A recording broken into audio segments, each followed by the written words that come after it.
Welcome to video 7-1B, second part of 7.1 here, and we're going to be talking about the exterior angles in a triangle.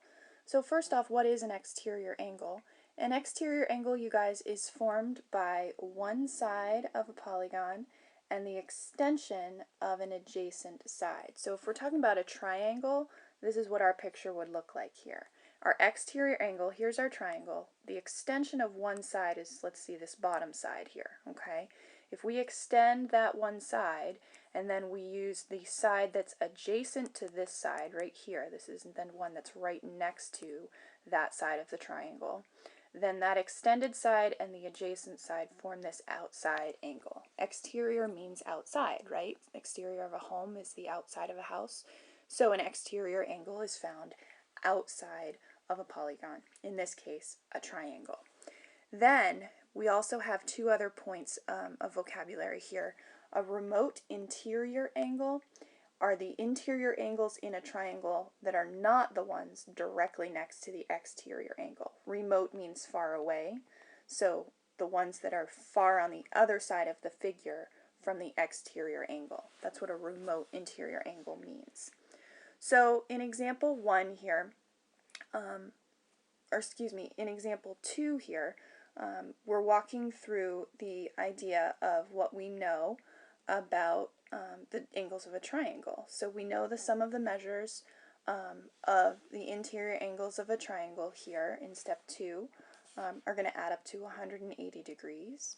And then since an exterior angle is supplementary to its adjacent interior angle, and we know that because this is nice straight angle here, you also know that 3 and 4 are going to add up to 180 degrees.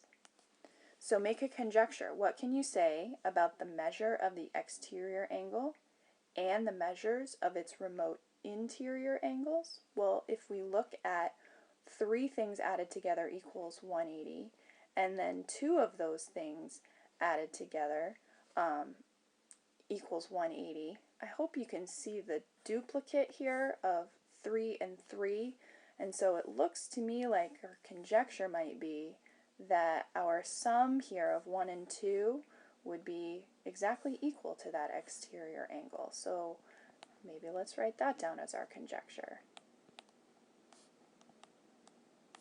And we're going to do a quick little paper tearing activity so that you guys can see that they truly are the same. Kind of like we did for the first part with the triangle angle sum theorem, but a little different.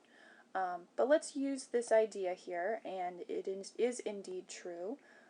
As you see, we're stating it as a theorem, and that measure of an exterior angle of a triangle is always equal to the sum of the measures of its remote interior angles. So we're going to do this proof, okay? Angle 4, we're told, is an exterior angle in this triangle. It forms a linear pair with angle 3, and its remote interior angles, if 4 is our exterior, then the ones that are far away on the other side of the triangle are 1 and 2. So, by the triangle sum theorem, one of the 2 statements we were just exploring above in step 2 can be justified, that angle 1 plus 2 plus 3 has to equal 180. Also, we know that 3 plus 4 has to equal 180 because they are supplementary and they make a nice straight angle. So that was the second part of our statements in step 2 above. Now we've justified it. Definition of supplementary and straight angle there. And then by the substitution property, if they're both equal to 180, then we can set them equal to each other. So 1 plus 2 plus 3 is equal to 3 plus 4.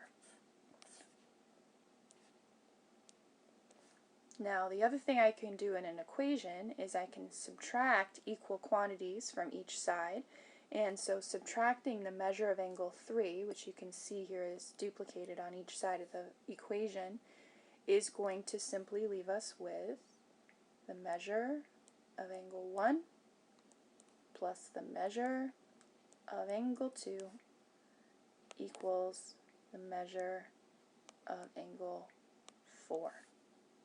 Let's use that property in another example on page 318.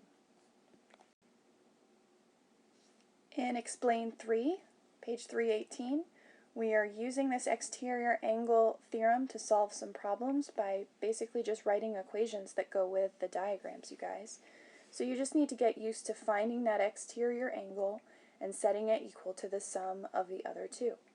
So in part A, we're told that 145, or we're shown that 145 is outside of the triangle, and then the two remote exterior angles can be added up. So 145 equals 2z plus 5z minus 2, which is 7z minus 2, which if I add our 2 to both sides and divide by 7, we get z is 21.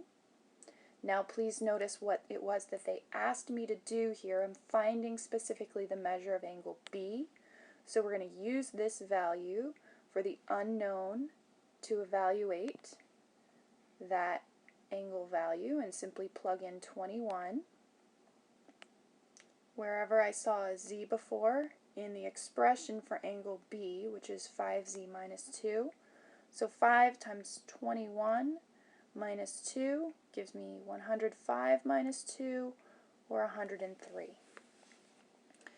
In part B, let's see if we can fill in this time. We want angle PRS. PRS. So this time it looks like we're trying to find the value of the outside angle. Well, you guys, the relationship hasn't changed, even though the difference between this example is I have an actual value for the exterior, and here I have an algebraic expression for the exterior angle. So we're going to relate the exterior and remote interior angles in an equation. So 3x minus 8, the outside angle, is equal to the sum of the two remote interior angles, which is our 90-degree angle at angle Q, plus our x plus 2 expression for angle P. And then we're going to solve for the unknown. If we combine some like terms here, 3x minus 8 will equal x plus 92. Subtract x from both sides, we get 2x, and add 8 to both sides, we get 100. And so we get an x value of 50. Then we're going to use that value and plug it in to find the expression of angle PRS there and evaluate the measure. It's going to be 3 times the x we just found, all minus 8, or 150 minus 8, or 142 degrees. Alright, on the next page we're going to finish up here. Please do your turn number 11 and 12 and create those equations just like we just finished doing. I will see you guys in the next video.